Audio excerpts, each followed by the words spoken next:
Hi guys. Real quick video. Just did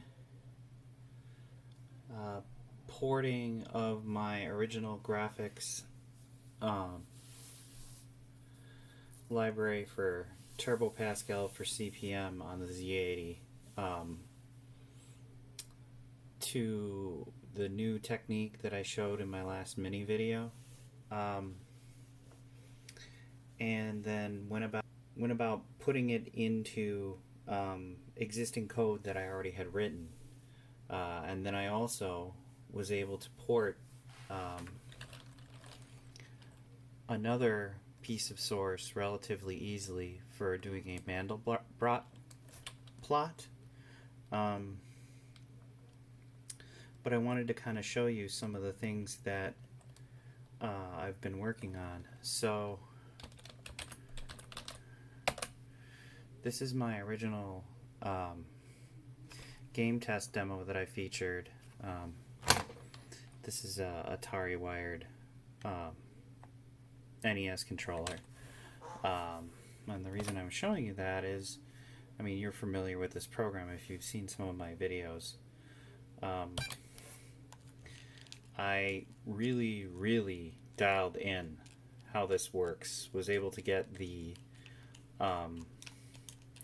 debounce delay down to a millisecond, which I'm finding is about as much time as you need for a delay to make sure everything kind of settles down in the graphics interface, because I mean, let's face it, we're talking to that thing over a serial link. So there is some latency, but it's tiny. There's a lot of memory on that thing. The other thing that I ported into the graphics library is a little bit more control over the keyboard. So now the menu, it no longer uses any of the standard input drivers. I wrote a custom input procedure, and I'll put it up there using the same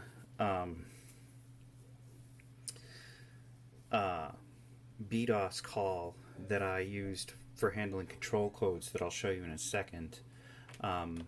Basically all it does is it imports the character code of the key pressed, and you can use it almost exactly like the in key statement from BASIC, which is very useful. Don't really understand why they didn't include something, although in talking to some people, those BDOS calls, and also reading the documentation, they vary greatly from versions of CPM, so it may have just been Borland's choice to try to make their program as portable as possible. In this case, I used a rather benign BDOS call that is only limited on a few versions of CPM. I also updated the test pattern. You can see that it loads a lot faster with the direct access routines. And then I did a little lines demo, but this time I did it in the XOR drawing mode to kind of show how that works. I mean, it's running so fast that it's probably not a very good example. I thought maybe it might be better to do 3 separate ones, one with transparency, one with XOR, and one with normal drawing mode, using some larger geometric shapes and maybe a delay. But this was just something I kind of threw together. So that's that. Then I also updated my Sprite program. As you can see now, it reads the entire control code and also lets you do keyboard input at the same time with the exact same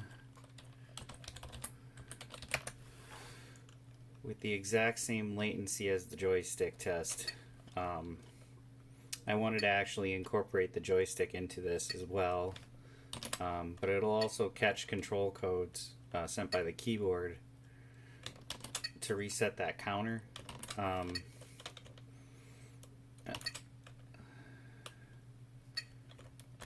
another one to completely exit out to CPM.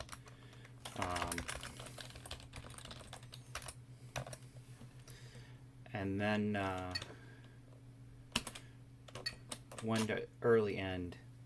The obvious issue with working this way using the BDOS call and also the character stream from CPM is that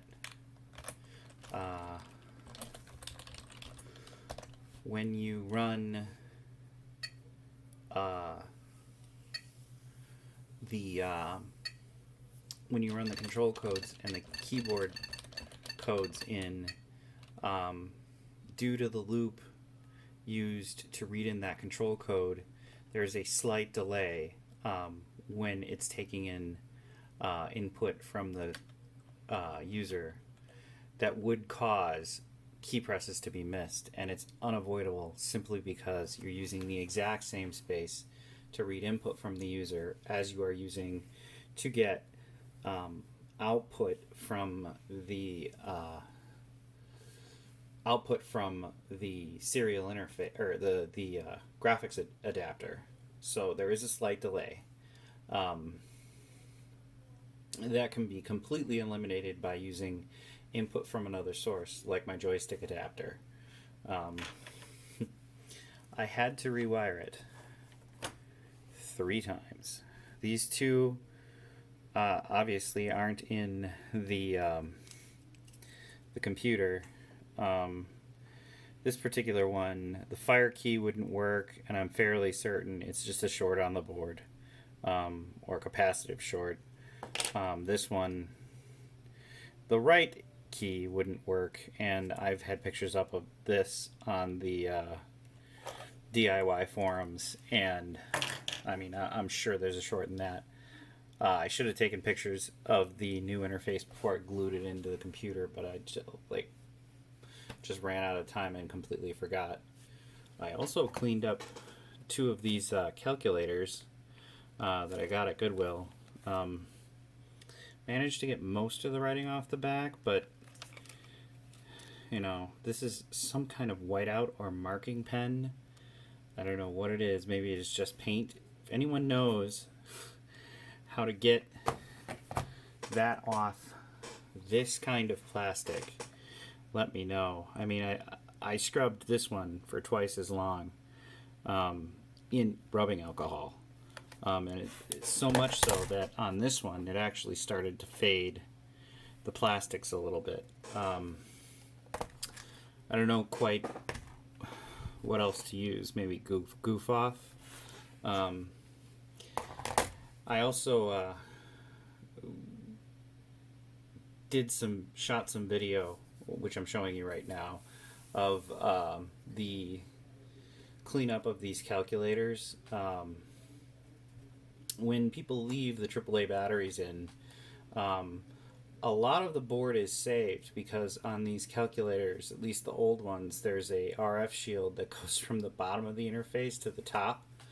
But because it doesn't really make full seal contact with the bottom plastics, the acid's able to get around to the bottom and start to eat away at the electronics for the link port and the ground fill. So one of them was particularly nasty, but I was able to clean that up, and then I made a serial link cable, but I'm running into trouble actually finding a computer old enough to use that old serial link cable. So I don't know. What do you guys think? Do you think I should just spring the $20 for the USB interface? It's probably a pretty smart idea. I don't know. I'm not quite sure what I want to do there.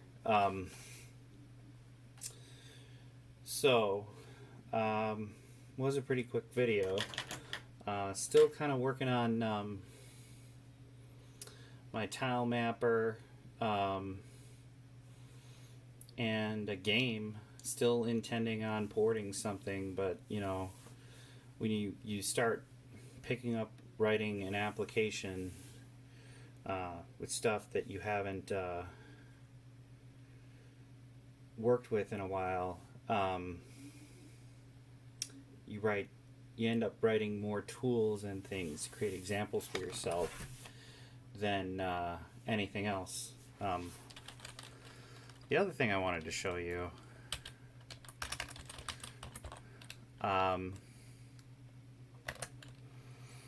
this is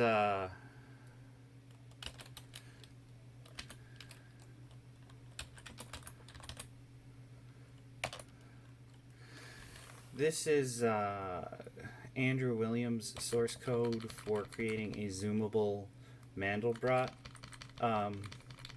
set generator.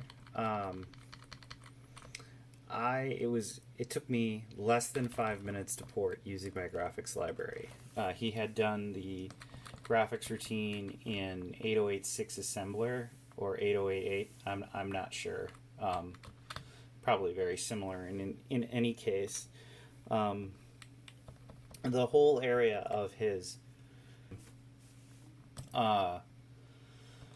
fits in MCGA mode, so I brought it up in MCGA mode, but basically this is as simple as it can get, and he did not cheat on the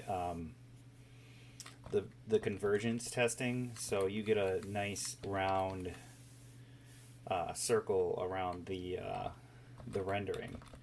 And then here is an example again of where I made a custom input breakpoint so that you can bomb out of the render if you want to stop it in the middle, and then drops back to text mode. So 10:46 and this thing has started running. What I'll do is I will let this continue to run while I edit the video, and when I post this video on Facebook, I'll update my original post about this plot that I did, and then I'll let you guys know how long the plot took, and I'll probably put a screenshot up there of the finished plot at the end.